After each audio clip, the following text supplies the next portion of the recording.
Good afternoon. I've today left hospital after a week in which the NHS has saved my life, no question. It's hard to find words to express my debt, but before I come to that, I want to thank everyone in the entire UK for the effort and the sacrifice you have made and are making. When the sun is out and the kids are at home, when the whole natural world seems at its loveliest and the outdoors is so inviting, I can only imagine how tough it has been to follow the rules on social distancing.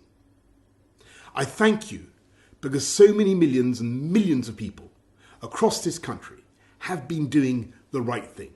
Millions going through the hardship of self-isolation, faithfully, patiently, and with thought and care for others as well as for themselves. I want you to know that this Easter Sunday, I do believe that your efforts are worth it and are daily proving their worth. Because although we mourn every day those who are taken from us in such numbers, and though the struggle is by no means over, we are now making progress in this incredible national battle against coronavirus. A fight we never picked against an enemy we still don't entirely understand. We're making progress in this national battle because the British public formed a human shield around this country's greatest national asset, our National Health Service.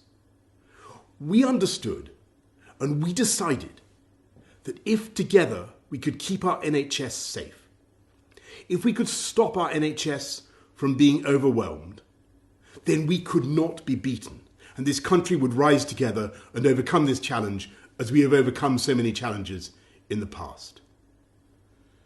In the last 7 days, I have, of course, seen the pressure that the NHS is under.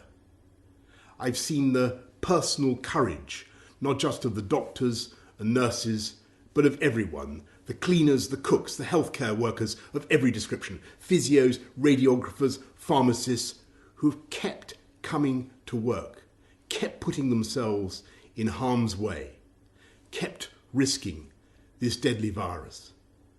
It is thanks to that courage, that devotion, that duty, and that love that our NHS has been unbeatable.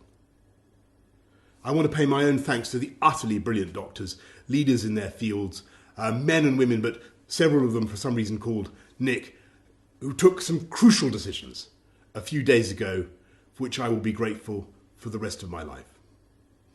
I want to thank the many nurses, men and women, whose care has been so astonishing. I'm going to forget some names, so please forgive me, but I want to thank Poling and Shannon and Emily and Angel and Connie and Becky and Rachel and Nikki and Anne. And I hope they won't mind if I mention in particular 2 nurses who stood by my bedside for 48 hours when things could have gone either way. They're Jenny from New Zealand, in Invercargill on the South Island to be exact, and Luis from Portugal near Porto. And the reason in the end my body did start to get enough oxygen was because for every second of the night, they were watching and they were thinking and they were caring and making the interventions I needed.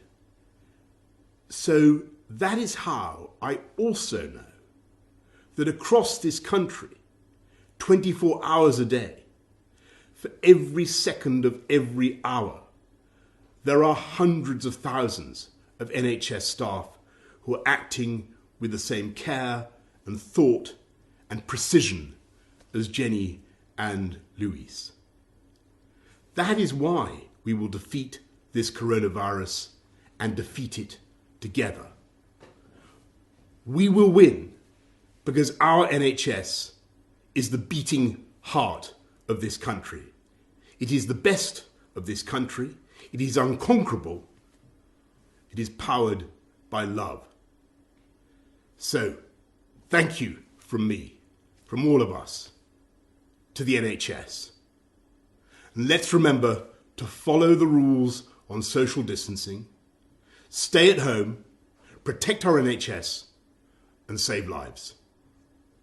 Thank you, and happy Easter.